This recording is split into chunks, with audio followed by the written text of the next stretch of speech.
ఈ 1% risk management rule ని follow అవ్వండి. మీ ట్రేడింగ్ గేమ్ మొత్తం మారిపోతుంది.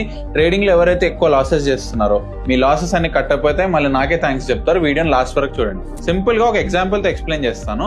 రాహుల్ అనే పర్సన్, వినయ్ అనే పర్సన్ ఉన్నారు. ఇద్దరు దగ్గర 1 lakh క్యాపిటల్ ఉంది ట్రేడింగ్ కోసం. ఇప్పుడు రాహుల్ అనే పర్సన్ ప్రతి ట్రేడ్ లో 1000 కంటే ఎక్కువ రిస్క్ చేయడు.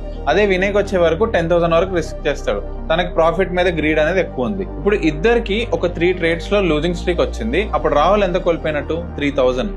వినయ్ ఎంత కోల్పోయినట్టు? 30,000. తన క్యాపిటల్ ఎంత డ్రాస్టిక్ గా డ్రాప్ అయిపోయింది. తను మళ్ళీ 70,000 నుంచి 1 lakh రికవరీ చేయాలంటే చాలా టైం పడుతుంది. కానీ మళ్ళీ ఇప్పుడు విన్నింగ్ ట్రేడ్స్ వచ్చాయనుకోండి ఫర్ ఎగ్జాంపుల్ ఇద్దరికి, అప్పుడు ఎవరు ప్రాఫిట్ లో ఉంటారు? రాహుల్ ప్రాఫిట్ లో ఉంటాడా, వినయ్ ప్రాఫిట్ లో ఉంటాడా? రాహుల్ ప్రాఫిట్ లో ఉంటాడు. సో రిస్క్ మేనేజ్మెంట్ లో మీరు కూడా ట్రేడింగ్ చేస్తున్నప్పుడు 1% రూల్ ఫాలో అవ్వండి.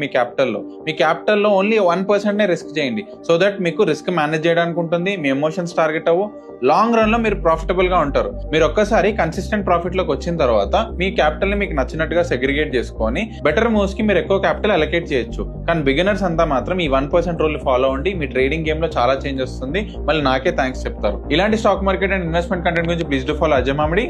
See in the next video.